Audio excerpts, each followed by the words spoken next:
7h, 9h, Europe 1 matin. L'édito politique, tous les jours à 8h-10 sur Europe 1 avec Judith Weintraub. Bonjour Judith. Bonjour Alexandre, bonjour Madeline. Emmanuel Macron vient de recevoir à l'Elysée des représentants du Forum de l'Islam de France qu'il a créé en 2022 pour justement favoriser l'émergence d'un islam de France. Où en est-on ? Pas bien loin d'après le site musulman Saphir News qui a sorti l'info. Le FORIF, le Forum de l'Islam de France, est une instance de dialogue entre l'État et des représentants d'organisations musulmanes. Emmanuel Macron l'a lancé pour trouver un remplaçant au Conseil français du culte musulman, le CFCM, qu'il a enterré en 2023.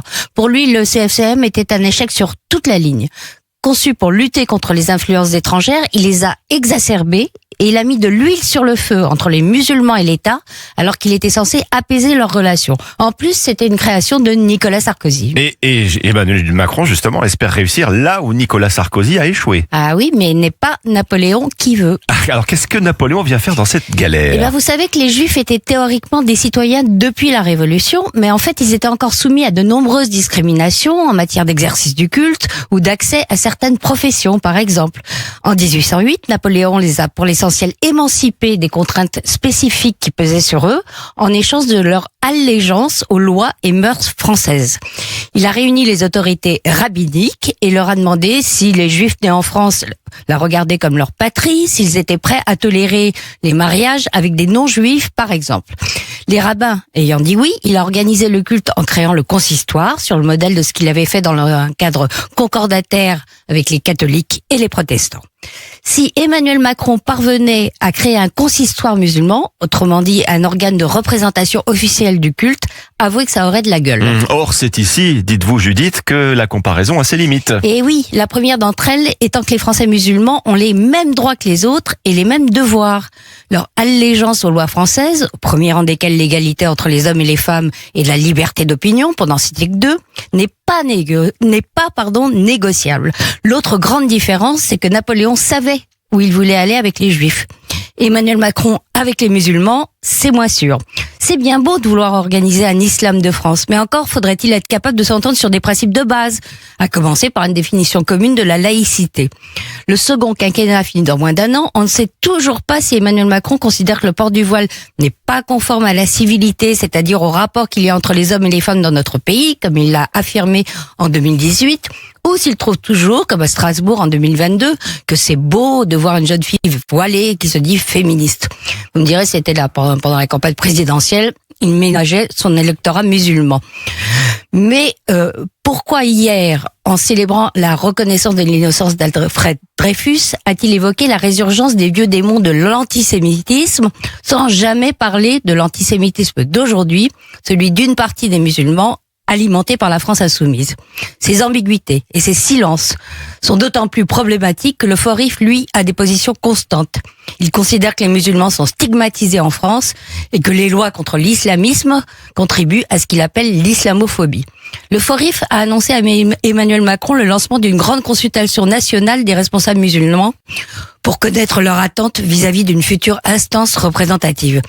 Gageons que la lutte contre l'islamophobie sera en bonne place sur la liste. Votre édito politique sur Europe 1, Judith Weintraub. Merci Judith et à demain. Bonne journée, à demain. Bienvenue, vous êtes sur Europe 1, 8h-5. Dans un quart d'heure, l'invité de la grande interview Europe 1 CNews, Aurore Berger, ministre déléguée à l'égalité entre les femmes et les hommes et à la lutte contre les discriminations, sera face à Pierre de Villeneuve.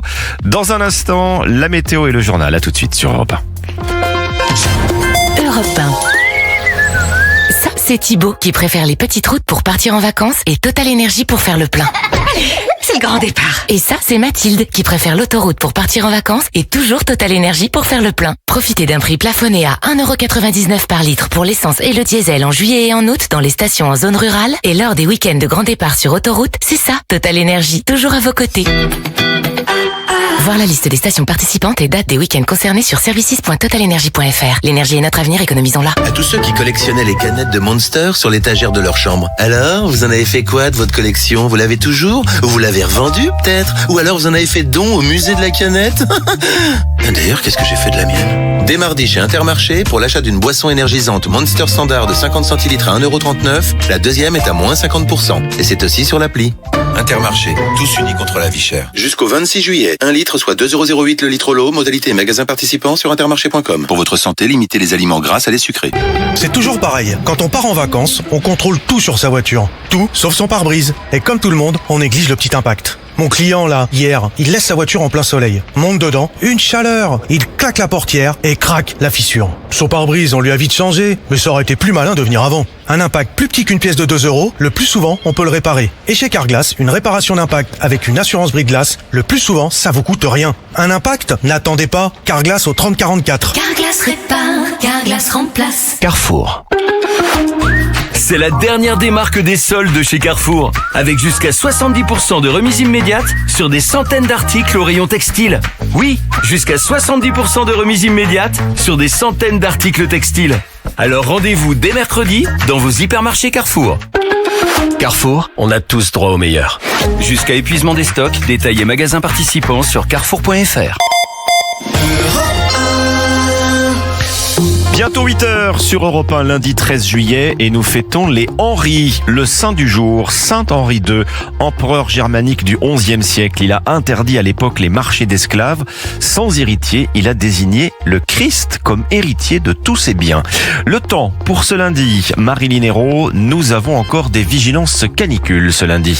Oui Alexandre, 37 départements vigilance rouge canicule, 47 en orange et seuls les départements de l'Hérault, l'Aude et les Pyrénées-Orientales seront en vert. Et attention, vigilance jaune orage sur une diagonale du tiers ouest depuis la Somme en passant par l'Île-de-France, le Loir-et-Cher jusque dans les Landes avec des rafales jusqu'à 70 à 80 km/h possibles. Alors il y a une légère baisse des températures qui s'amorce toutefois sur la façade atlantique où le mercure peut repasser sous les 30 degrés dans l'après-midi. Par exemple à Agen on passe de 40 degrés hier à 34 aujourd'hui.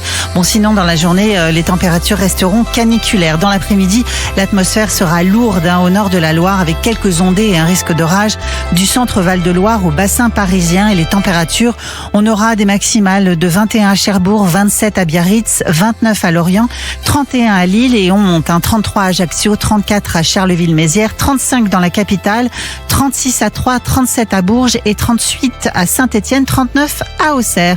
Et maintenant, on file à la plage. Alors au nord, la mer est globalement agitée avec des vents de 40 km/h à Saint-Malo jusqu'à 65 km/h à Étretat. La température de l'eau varie entre 17 à Cherbourg et 22 à Saint-Malo. Sur la façade atlantique, la baignade sera agréable. Une eau à 21 degrés à Lorient et 25 à Biarritz. En Méditerranée, l'eau affiche 24 degrés au Canet jusqu'à 27 degrés à Nice. En revanche, le vent souffle fortement avec des rafales jusqu'à 55 km/h sur l'ouest et 60 km à Marseille et en Corse pour finir. Les conditions sont idéales, une mer calme, des vents faibles et une eau comprise entre 27 et 28 degrés. Merci Marilyn Hérault, bon réveil à tous, bienvenue sur Europe 1, voici votre journal. Europe 1, il est 8h. Europe 1 matin. 7h, 9h. Alexandre Lemaire. À la une, 2 Canadair supplémentaires déployés, 800 hectares de forêt partis en fumée, 1000 personnes évacuées, l'incendie qui ravage la forêt